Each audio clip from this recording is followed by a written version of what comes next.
Good morning, 9th standard students. Today again we are going to solve exercise 1.1, third question. I hope yesterday's homework already you have done. The third question is written that from the information given below, find which of the point is between the other 2 points if the points are not collinear, state so. अब इसमें बताने का है 3 point दिए है, P R, P Q and Q R, तीनों का distance दिया हुआ है. अपने को बताना है कि ये जो पी क्यू और आर पॉइंट है वो एक लाइन में है कि नहीं है. अगर नहीं है तो उसको भी बताना है क्यों नहीं है. राइट. तो विल स्टार्ट विद द, मैं पहला और लास्ट क्वेश्चन सॉल्व करूँगा, बाकी का तुम लोगों को होमवर्क में करना है. फर्स्ट क्वेश्चन में है distance P R is equal to 7, distance P Q is equal to 10, distance Q R is equal to 3. And last question distance D is equal to 5, distance E F is equal to 8 and distance D F is equal to 6. तो ये आज 2 question मैं करके देने वाला हूँ, बाकी का क्वेश्चन तुम लोगों को होमवर्क में करना है, तो ध्यान से देखना.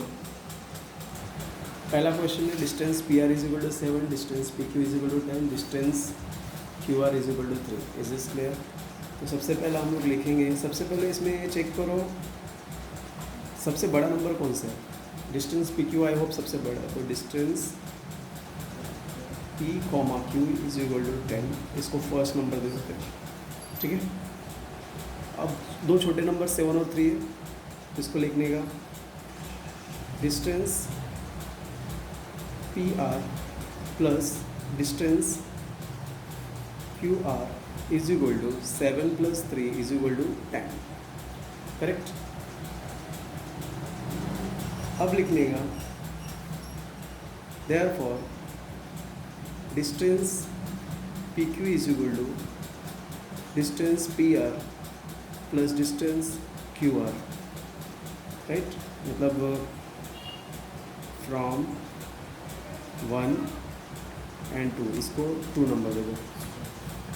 फ्रॉम 1 एंड 2 से मालूम पड़ता है कि पी क्यू का जो डिस्टेंस है पी आर और क्यू आर के इक्वल है, तो इसके लिए हम लोग बोल सकते हैं therefore it is collinear points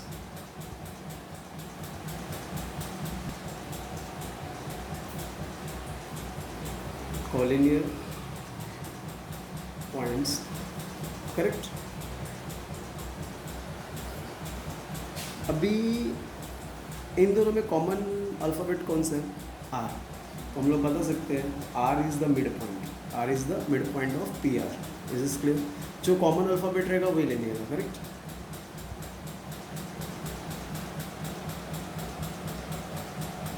are is the midpoint of point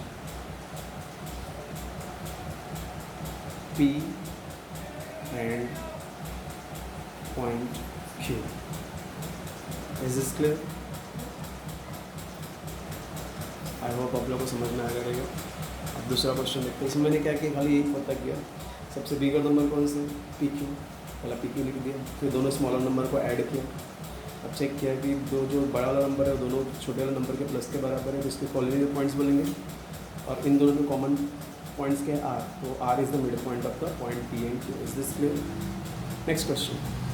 distance D is equal to 5, distance E F is equal to 8, distance D F is equal to 6. अब इसमें सबसे बड़ा नंबर कौन सा है? 8. तो लिखने का distance E F is equal to 8, इसको दे देने का first number. Distance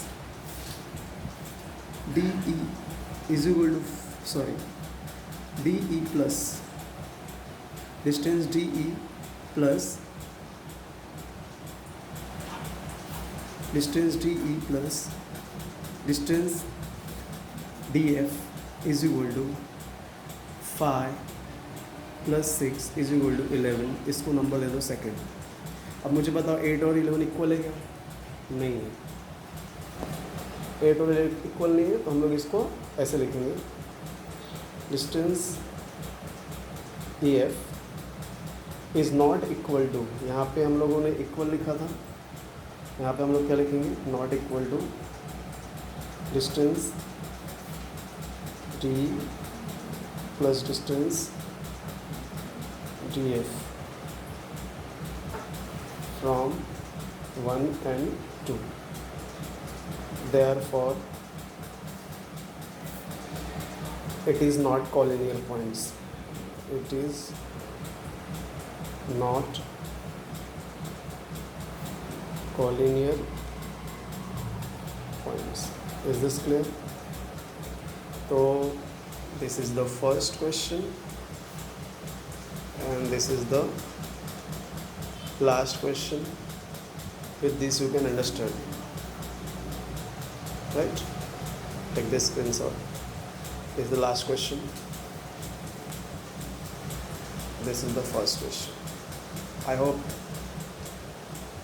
you already my explanation is useful for you. Any doubt you can ask me and complete the remaining question as a homework. Good day.